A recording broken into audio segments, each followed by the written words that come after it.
Emilija, šiandieną mes atvykome į pačią Vilniaus širdį. Senamiestyje įsikūręs pastatas, lipame dabar raudonų kilimų kaip tikros artistės ir mes esame Vilniaus Vaidilos teatre. Tai su kuo mes šiandien susitiksime? Koks tai siurprizas? O šiandieną mes susitiksime su atlikėja, kuri ne tik dainuoja džiazo muziką, pop muziką, bet ir puikiai groja fleita. Tai yra Neda Malūnavičiūtė. Taigi keliaujame į pasimatymą ir pažintį su ja ir pakalbėsime apie jos profesijos vingrybės. Tai pokalbį pradėkime nuo trumpų klausimų blitz, į kuriuos atsakyti tik vienu arba dviem žodžiais. Oi, kaip sudėtinga. Tai koks mėgstamiausias metų laikas? Ko gero pavasaris. Mylimiausias gyvūnas? Kad neturiu tokio. Šiaip katės labiausiai prie širdies. Labiausiai patinkantis spalva? Tarkim, visi žalios spalvos atspalviai. Didžiausią įspūdį palikęs filmas? Labai sudėtinga, nes labai daug gyvų. Gerai, jeigu bus Žalioji knyga, bet paskutinis filmas, kuris labai įstrigo. Žalioji knyga apie juodaodį pianistą ir keliavo per Ameriką. Mėgstamiausia transporto priemonė? Mašina. Be mašinos niekur. Sportas, kurio žavi? Labai atsiprašau, bet nesižaviu sportu. Labai atsiprašau. Mylimiausia muzikos grupė ar atlikėjas? Jūs klausėte apie Lietuvos ar apskritai? Apskritai. Aš labai įsimylėjau Salvadorą Sobralį nuo 17 metų Eurovizijos. Aš sakiau, kad negaliu atsakyti klausimą trumpai. Salvadorą Sobralį, kai pamačiau Eurovizijoje 17 metais, dar jį dainuojant pusfinalį, dar iki finalo buvo dar ilgai. Man tada aš išsižiojau, išklausiau jo kūrinį ir tada aš puoliau prie kompo kažkodėl tai ir parašiau Facebook'e tokį įrašą, kad jeigu šitas vaikinas laimėtų šitą trankę ir blizgę Euroviziją, jeigu jisai laimėtų, tai būtų pasaulio pabaigos pradžia. Ir reziumė jisai laimėjo tą Euroviziją. Ir aš galvoju iš tikrųjų, kad muzika laimėjo tais metais, nes mes žinom, kad Eurovizijoje nebūtinai muzika laimė. Ir nuo to laiko, kiek jisai atvažiuodavo į Lietuvą, aš stengiausi visą laiką papūti jo koncertus. Tai jisai man turbūt vienas unikaliausių, toks tikras muzikas, tikras Dievo toks atsiųstas, nežinau, turbūt, jeigu reikėtų išskirti vieną, bet šiaip yra iš tikrųjų labai daug gerų muzikantų, gerų dainininkų ir išvardinčiau, būtų labai sudėtinga. Jūsų laisvalaikio veikla arba hobis? Žinokit, laisvalaikio aš paprasčiausiai sėdu į automobilį ir važiuoju pas ką nors į svečius. Aš labai mėgstu lankyti draugus, kas šiais laikais labai būna sudėtinga. Kažkaip visi laiko neturi ir ten visi kažkokie užsidėję. O aš kažkaip to laiko turiu ir visą laiką veržiuosi į svečius, visą laiką netgi inicijuoju, kad aš noriu pas jūs atvažiuoti. Ir tiesiog tai mano laisvalaikis. Aišku, aš gyvenu prie Verkių parko, labai graži vieta. Ir šalia miško, tai man parkas, pasivaikščiojimas po parką, tai yra pati nuostabiausia veikla, kai reikia kažkaip išeiti iš buities, iš darbų. Ir aš paprastai geriausiai, jeigu kažkas išleidžia kažkokį naują albumą iš mano kolegų, ar kažkas pasiūlo kažkokį įrašą perklausyti, aš tada užsidedu ausinės, nes man namie kažkaip nesiklauso. Aš užsidedu ausinės, einu į parką ir tenai būnu su tuo albumu, būtent su ausinėm ir tada išklausau tą visą albumą. Pats geriausias toks laiko praleidimas. Tai dabar gal keliaujame mes prie tų klausimų, kurie nukels mus į vaikystę, į profesinį kelią dabartinį, kaip jūs pasirinkote jį ir kas lėmė tuos dalykus. Tai mes su Emilija taip pakaitomis užduosim tuos klausimus. Ir ar galite pasakyti, koks buvo jūsų vaikas? Kaip save prisimenat? Kokia jūs buvo? Aš ko gero buvau bjaurus vaikas. bent jau kiek mane mama, kiek iš mamos pasakojimų, tai buvau bjaurus vaikas, užsispyręs vaikas. Ir tas, kuris pasako, kad gerai, reiškia, mama sako, nedūtė, ten daryk taip gerai ir nueinu ir padarau savaip. Tai vat iš tų. Bet žinot, aš kažkaip buvau labai užsijėgus. Jeigu kalbant apie tai, kai prasidėjo mokykla, aš įstojau į muzikos mokyklą ir mano visas gyvenimas praktiškai ten ir prabėgo, tas mažas gyvenimas, visa vaikystė. Man buvo taip įdomu, man buvo taip faina ten, aš taip gerai jaučiausi, kad mama neturėjo su manim bėdų, kas liečia ten kažkokie tai ten praleidinėjimai pamokų, ten dar kažkas. Aš, ta prasme, šituo klausimu buvau pakankamai, kaip pasakyti, pavyzdinga, bet tokia pavyzdinga, bet visą laiką iki tam tikro lygio, jo. Aš nesistengdavau daryti škabų, nes tiesiog neapsimoka. Nes aš visą energiją atiduodavau muzikos mokyklai. Ir dėl to visas susibalansavo, ta vaikystė mano, aš visada turėjau ką veikti. Bet dėl to, kad muzikos mokykloje buvo labai gerai, buvo labai įdomu ir mes turėjom labai daug ypatingos veiklos. Ten bus jūsų klausimas ir apie ateitį. Tai ką aš noriu pabrėžti? Muzikos mokykloje aš labai praleidau daug laiko, bet būdama tenai, mes ne tik tai mokėmės solfedžio teorijos ir literatūros ir taip toliau, bet mes būrėmės į ansamblius ir važinėjom, ir mes pastoviai koncertavom. Mes pastoviai koncertavom.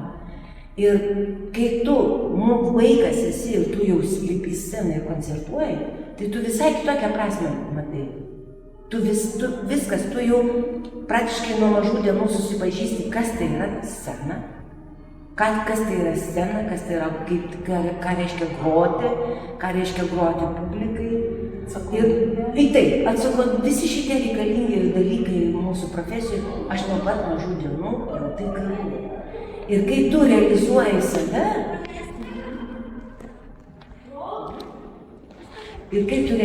save, tada visai kitokia motyvacija mokytis. Ir tada tos gamos nebaisos, nes labai daug kas iš vaikų pasakoja, sako, neįdomu, groja neįdomus kūrinius. Groja gamas, etiudus, nes reikia techniką išlavinti. Tas reikalinga, bet kai tu prie viso šito dar groji, kas tau patinka, kūrinius ir tu dar koncertuoji, visai yra kitoks požiūris į šitą visą dalyką. Todėl aš muzikos mokykloje praleidau daugybę. Mama visą laiką žinojo, tėvai mano buvo ramūs, kad aš žinau, kur aš esu, ką aš veikiu ir dėl to galbūt ir nebuvau kažkokia labai. Bet kai mažutė buvau, tai sakau, krisdavau ant žemės, jeigu užsimanydavau kokios nors ten žaislo, o tais laikais tėveliai nelabai turėdavo pinigų žaislui, kurio aš užsimanau. Tai pamenu vieną įvykį. Man buvo kokie, nežinau, gal 3 metai. Palangoje atostogavom su tėvais ir pamačiau kažkokią vitrinų lėlę. Ir kažkaip, sakė, baisi ta lėlė, bet nesvarbu, bet aš jas užsimaniau. Ir jinai brangi, klaikiai brangi. Ir šalia tos lėlės, sako, žodžiu, norėjo mane apgauti, kad nepirkti tos lėlės, nupirko. Mes tau, sako, nupirksim tą būgnelį, tą kažkoks būgnelis. Labai pigus būgnelis, reiškia. Ir jie nupirko ant savo galvos, man tą būgnelį. Ir baigėsi visas poilsis ir tėvams, ir kaimynams, nes aš ten visą Palangą stebsiu. Reiškia. Dabar apie tą būgnelį kalbėjo, čia prieš porą dienų kažkur visiškai interneto platformoje perskaičiau, kad irgi tėvai vaikui pirko būgnelį, bet kaimynai taip neapsikentė, kad kaimynas sako, gal tu nori patikrinti, kas jo viduje? Nu, ten buvo, jo. Nu, bet žodžiu, va toks va vaikas buvau. Nu, nežinau, čia galima daug pasakoti, bet turbūt. Bet svarbiausia, kad atsimenat, koks buvo, nes kartais būna taip, kad ta tokia vaikystė... Aš labai mėgau kūrybiškai. Mes su kiemo vaikais žaisdavom futbolą, tarp kitko, nes aš gyvenau Lazdynėse, mano mama iki dabar ten gyvena, ir kol nebuvo visokių ten aplinkelių ir taip toliau, ten buvo miškai. Mes turėdavom savo futbolo aikštę, miške, mes turėjom savo medį, savo piliakalnį, mes turėjom savo takus, mes turėjom savo bunkerius, mes visur viską išlandžiom, nes kiemo vaikai, tai būdavo ir berniukai, ir mergaitės, ten žodžiu, mes visi labai... Jo, su lėlėm nelabai žaidžiau, bet po bunkerus landžiot man labiau patikdavo. Ir miške su vaikais. Gal ir gerai, kad tėvai tos lėlės vis dėlto nenupirko? Gal, aš nežinau. Bet suprato, kad nuo meškos nuo vilko ant meškos užsirovė.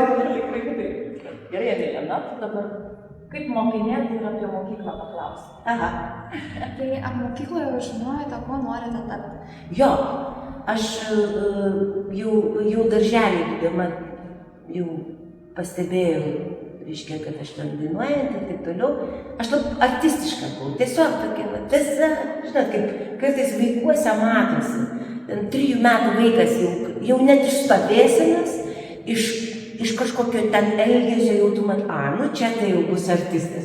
Tai aš buvau tokia, buvau, man reikia, aš visą laiką vaidinau ir kai tėvai mane leido muzikos mokyklą, jau buvo viskas labai aišku. Ir viskas labai nuosekliai, tas mano gyvenimas. Aš visą laiką buvau su muzika ir jokių minčių nebuvo kažkokiu ten pasportu. Tiesa, beje, 6 klasė aš tada buvau labai stipri fiziškai. Per pabaigoje fizinio lavinimo pamoka būdavo tokia kaip atsiskaitoma, reiškia, kiek nubėgi, kiek ten kamuoliuką numetė, tokie atsiskaitimai, tokie kaip egzaminai. Ir dabar yra turbūt jo. Tai aš atsimenu, kamuoliuką numečiau taip toli, kad nieks nerado.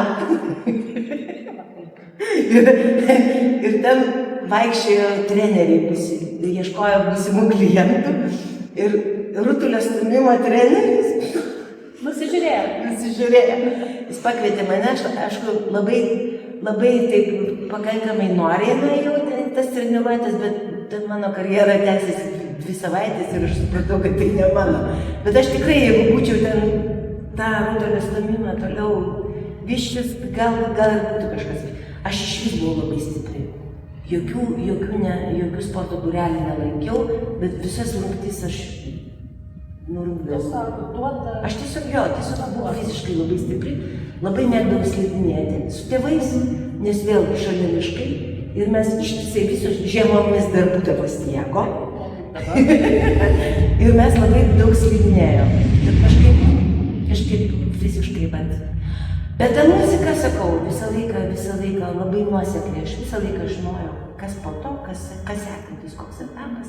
Taip, kaip muzikos mokykla 7 metai, baigėsi 8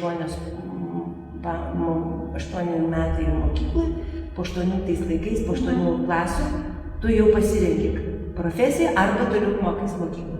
Tai aš pasirinkau muziką ir išėjau į Tallat Kelpšos aukštesnę muzikos mokyklą, jau nuo 15 metų aš jau tapau studentė. Ir Kelpšą baigiau. O gal galite dabar labai, trumpai tą akcentą sudėti, kaip ta muzika atsirado jūsų gyvenime? Jis atsirado iščiose, nes tėvas grodavo, pasigrojinėdavo, jisai dirbo orkestruose, Trimitė ir lengvos televizijos orkestrai dar tada buvo. Jisai prasigrojinėdavo, aš visą laiką girdėdavau muziką, visą laiką šalia buvo ir turbūt nebereikalo pasirinkau irgi pučiamąjį instrumentą, nes tėvas putikas, nežinau, ir aš visą laiką girdėdavau muziką. Radijas, televizorius, aš girdžiu muziką, girdžiu, prisėdu, aš pas mus pianinas namuose buvo. Mano sesuo mokėsi fortepijono, 8 metais vyresnė. Ir aš prisėsdavau prie pianino, nepasiekdama dar pedalų. Ir aš pati iš klausos rankėdavusi muziką. Tai daug ką pasako. Net natų nepažinojęs, aš jau rinkdavusi iš klausos muziką ant pianino. Tai reiškia, ta trauka jinai buvo begalinė. Tai jinai atėjo, va taip, ta muzika. Aš ko gero jau mamos iščiasi žinojau, kad muzika bus.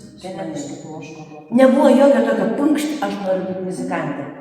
Gimiau ir jau kažkokia... Atrodo, kad tame kelyje. Taip, atrodo, kad jau gimiau sužinojau. Tai, kad būsiu muzikantė. Tik tai galbūt nežinojau kažkokios ten tos srities, žanro, kaip pakraipos, galbūt instrumento. Bet baigiau fleitą, tapau dainininkė. Bet fleita niekur nedingo, jinai visą laiką šalia manęs. Kai tu gauni bazę, kai tu gauni mokslus, pagrindą, tai jau paskui nesvarbu, kokiu tu instrumentu gali bet kokiu išmokti groti. Tai va, Emilija, tu dar kaip tik neužsiminėte fleitą, apie dainininkės profesiją, karjerą, galima taip įvardinti. Tai va, turiu užduoti tą klausimą. Tai kokius mokslus reikėjo baigti, kad taptumėte dainininkė ir kiek jie laiko truko? O dainininkė aš tapau,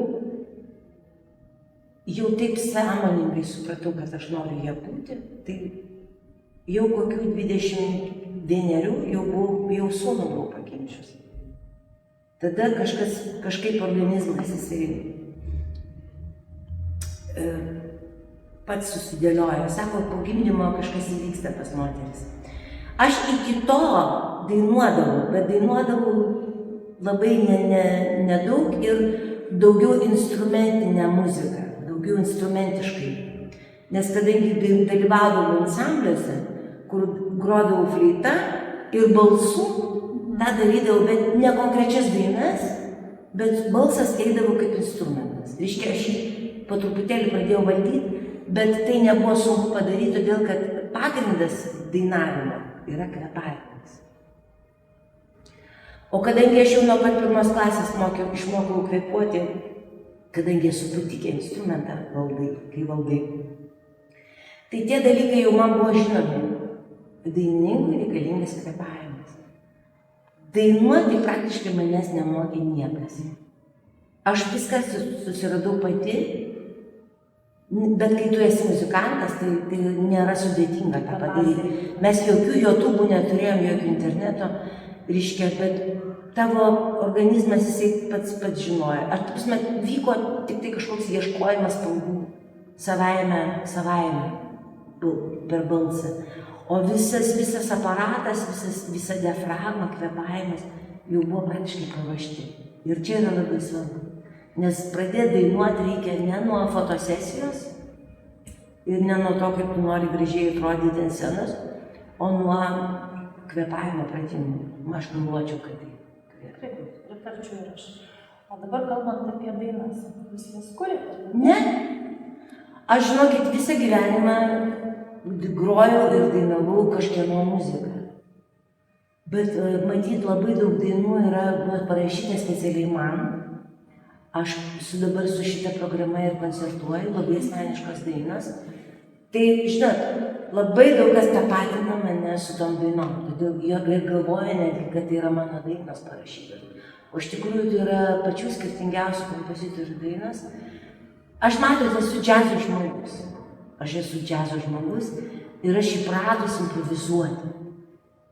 O improvizacija, jinai vyksta, jinai irgi lygiai tokia pati kūryba. Bet kūryba, improvizacija, tai ne dainų rašymas. Tai yra 2 skirtingi dalykai. Ir aš visada turėjau medžiagą, kažkokius kūrinius, kuriuos aš interpretuoju per save. Ir tai vykdavo mano savotiška kūryba. Dainos aš neparašiau, gerai, per karantiną parašiau vieną dainą, bet jinai vis tiek galų gale gavosi kaip džiazinė kompozicija. Tai kaip ir nesigavo, kad būtų daina. Tai va, o nesu kūrėja dainų, aš nemoku dainų rašyti, aš nemoku tekstų rašyti, aš nemoku dainos pastatyti to karkaso. Aš moku apipavydalinti ją, interpretuoti, pagražinti, padailint, spalvų pridėti, bet nemoku pačios dainos pastatyti. Pačio rėmo. Jo, to pačio rėmo, to karkaso. Tai va, bet tas netrukdo man kažkaip, nes yra labai daug tų dainų, kurios yra, sakau, specialiai net man parašytos. Nes mes irgi va taip kažkaip galvojame, tikrai yra Nedos kūriniai sukurti. Jo. Net nebuvo minties pasidomėti dar labiau, koks ten žodžio muzikos autorius. Taip. Vadinasi, tie kūriniai labai... Matot, pas mus labai nėra tos kultūros išryškinti kūrėjus. Visą laiką ten radijai transliuoja, tai dabar ten skambės, ten kokios nors Nedos daina, o kad ją parašė muziką visai kitas žmogus ir teksto, ir tas labai daug yra toj internetinėje erdvėje. Atsiranda jau, kad ten parašyti ir muzikos autoris, tas privalu, nes tai yra pagarba elementariai to kūrinio autoriams. Aš stengiuosi savo erdvėse ir portaluose visą laiką minėti, ką aš dainuoju, kieno dainas, kad tai yra ne mano dainas. Bet labai didžiuojasi, kad tai man buvo specialiai parašyta. Iškiek kompozitoriai numatė ir žino asmenybę mano. Tai man tai yra labai didžiulė atsakomybė ir pasitikėjimas kartu, kad va man patikėjo dainą, nes ne visos dainos prilipo man, ne visos. Ne visas dainas aš priėmiau. Labai buvo daug kompozitorių, kurie siūlė savo dainas ir aš pasakiau, kad aš nedainuosiu. Bet ne dėl to, kad jinai bloga ta daina, ne dėl to, kad jinai negera ta daina. Jinai tiesiog ne man. Tiesiog ne man. Tiesiog aš jos nejaučiu. Tiesiog, ne. Ne, ir viskas. Emilija. Kokios asmeninės savybės yra svarbiausios norint būti dainininkė? Aš manau, kad čia ne tik dainininkė. Asmeninės savybės. Ką aš žinau? Aš žinau, kad man labai sunku pasakyti žmogui, kad tu žinai, jeigu tu nori būti geras muzikantas, tu turi labai mylėti muziką. Čia yra toks, apie nieką pasakymas. Bet man iš tikrųjų taip yra. Aš be proto myliu savo profesiją. Ir tai turbūt daug ką pasako. Aš beprotiškai dievinu savo profesiją, man patinka būti scenoje, aš jaučiu didžiulę atsakomybę, aš labai visada noriu būti profesionali. Bet profesionalumas turi būti visur. Visose profesijose. Ir visose profesijose lygiai taip pat dalyvauja toks vienintelis dalykas, tai norėti ten būti. Kaip tas noras, kodėl jis atsiranda, aš negaliu paaiškinti. Bet jeigu tu jauti, kad tu nori kažkur tai būti, tai tu ir gilinkisi tenai, į tą sferą. Aš manau, kad domėtis, gilintis ir galbūt labiau išprusęs turėtum būti ne tik tai labai siauram. Tu turėtum pažinoti šiek tiek literatūrą, šiek tiek pažinoti, tu turėtum gal ir į teatrą vaikščioti, žiūrėti kitų koncertus, turėtum plėsti tą akiratį. Aš tai negaliu, pavyzdžiui, be renginių gyventi. Man jų reikia, aš tiesiog pasisemiu kartais ir klasikinės muzikos, ir apie džiazą aš išvis nešneku, nes aš mirdavau visose džiazo festivaliuose, ir netgi vaikas būdama, aš visus džiazo festivalius esu, bet turbūt tai yra, sakau, prigimtis mano tokia. Bet tam, kad tu norėtum tapti dainininkė, pirmiausia, tu turėtum žinoti,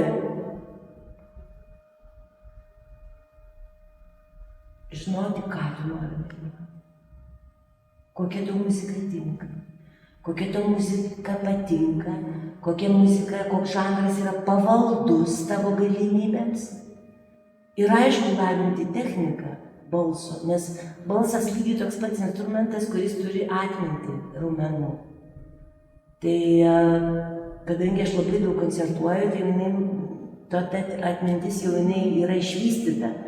Bet jeigu, pavyzdžiui, ilgesnį laiką nepanaudoju instrumento, tai tas jaučiasi. Bet aš prisimenu po karantino, kai 8 mėnesius nedainavau, aš išėjau į sceną, pas mane viskas automatiškai atsigamina, labai įdomu.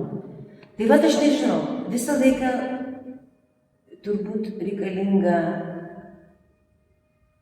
fokusas, turėtų būti į tai, ką tu dainuoji. Ne tai, kaip tu atrodai, ne tai, kokiam kontekste irgi labai svarbu, bet tu turi fokusuotis į profesionalumą, bet kaip ir visose kitose profesijose. Aš nežinau, man tai atrodo, kad o profesionalumas tai apima irgi labai daug, labai didelė dėlionė. Labai sunku atsakyti, ko reikia, būtent dainininkė. Plačios visumos reikia. Iš tikrųjų, negaliu taip tiesiai, šviesiai atsakyti tikriausiai. Aš manau, kad, žinokit, dainuoti reikia ir su galva. Ne tik tai čia visi šitie dalykai dalyvauja, bet dainuoti reikia su galva, tai yra su protu. O kad ten kažko būtų, tai reikalingas išsilavinimas. Ir išsilavinimas niekam nekenkia. Išsilavinimas netgi, ir netgi jeigu tu netapsi muzikantu, muzikinis išsilavinimas, pavyzdžiui, jisai duos žmogui tik tai pliusų. Ir netgi sakau, jeigu tu netapsi profesionaliu muzikantu, tas muzikinis išprusimas, išsilavinimas nuo pat mažens yra labai svarbu. Labai svarbu. Va, radau žodį, kuris tinka. Ko noriu, ko reikia, kad būtum dainininkė yra degimo. Kad tavo širdis degtų kiekvieną kartą, dainuojant kūrinį. Kad nebūtų nė lašo abejingumo, nė lašo. Kad būtų atsakomybė ir noras kuo geriau padaryti, kuo geriau atlikti kūrinį. Ir labai reikalingas degimas. Tikriausiai nesvarbu, ar penktą kartą 11 kūrinį, ar nesvarbu. Tu turi visą laiką degti. Degimas, va čia yra pats svarbiausias dalykas. Radau atsakymą. Aš tada noriu paklausti, kad jūsų darbas, ar yra sunkumų ir džiaugsmų? Visko yra. Bet daugiau džiaugsmų.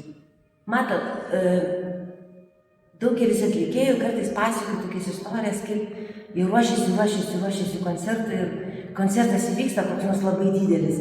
Ir paskui yra didžiulė pauzė ir tada atsiranda vos ne depresija žmogui. Tuštuma. Bet kadangi mano profesija, aš savo gyvenimą taip susidėliojus, kad pas mane nėra tokių grandiozinių, man kiekvienas koncertas yra svarbu.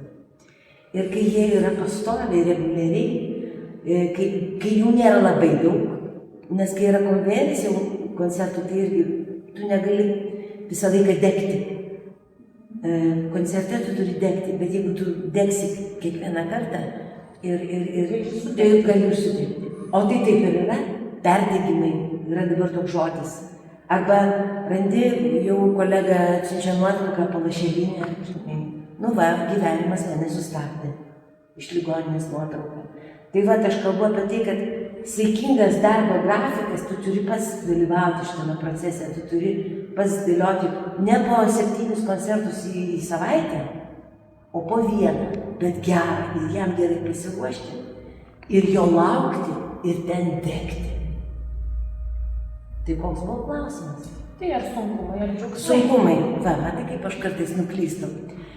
Sunkumas yra tame, kad yra, kai atsiranda sveikatos problema.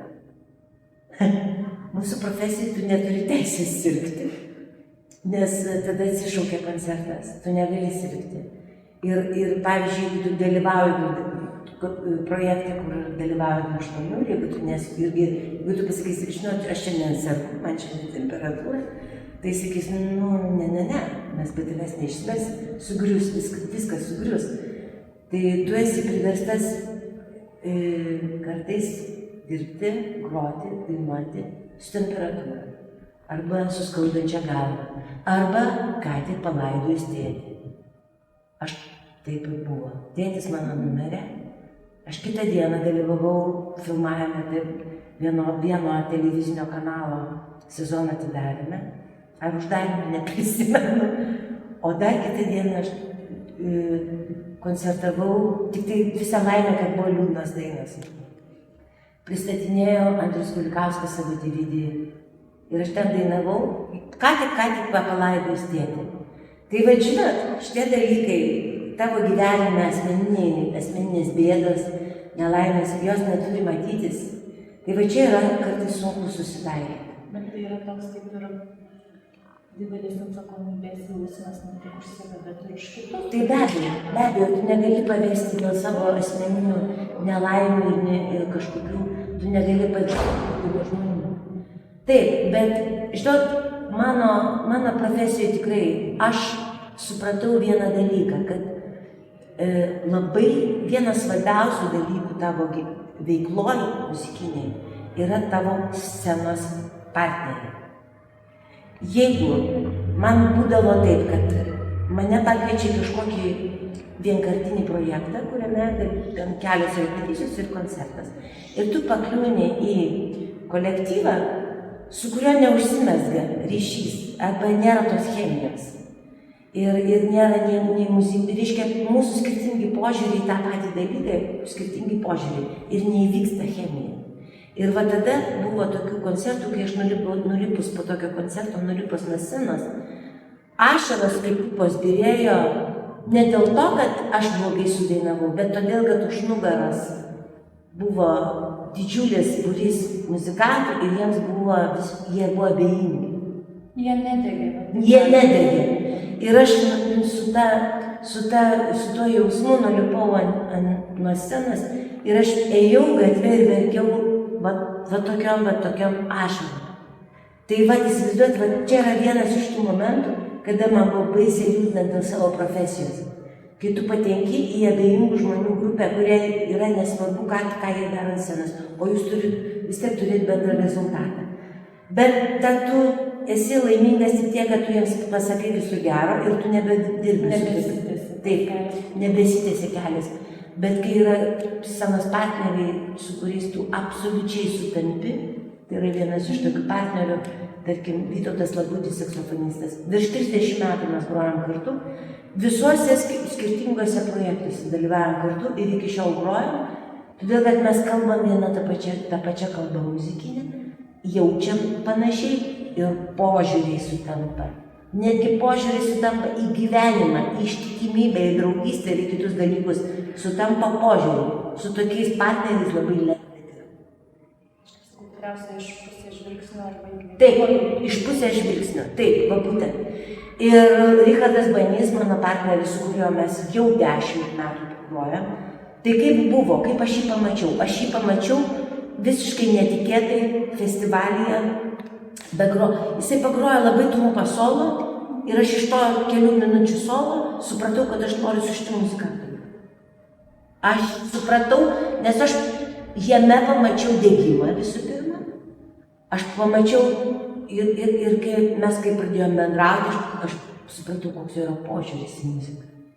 Ir nuo to laiko mes esame ant scenos kartu. Mes esame vienis. Kolektyvas turi būti vienis. Ne solistė, vokalistė, pianistas, o jie turi būti vienis. Tada muzika skambės. Nesvarbu, koks tai žanras. Absoliučiai. Scenos partneriai turi sutapti požiūris. Požiūris į tą dalyką, ką tu nori padaryti. Aš dabar turiu prašymą. Davai. Klausau. Mindaugas su savo. Labai noriu dovanos. Kokios? Mindauginių proga būsimų? Būsimų mindauginių proga noriu labai dovanos. Kokios? Vieną pasmelį su kartu. Kokį? Tik tu man parašyk, pabūk lygi aušros, tik tu man paskaityk. Jo, tik tai labai Labai žemai. Aš tik nedainininkas, taigi, aš tik šonė. Ai, tai mes čia fiksuojam? Taip. Gerai? Tik tu man parašyk, pabūk lygiai aušros, tik tu man paskaityk, kol ryto saulė patekės ir naktį išsklaidys. Tik tu man parašyk, pabūk lygiai aušros,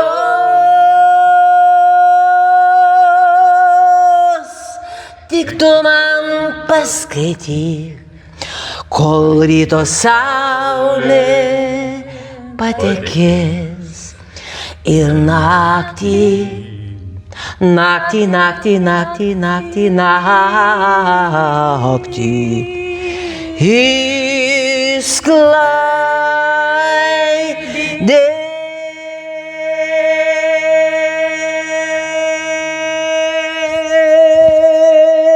Va taip reikia dėti. Ačiū! Bet tikrai čia yra jūsų daina. Nu, kitaip net neišsivaizduoju, kad kažkas galėtų ją sudainuoti.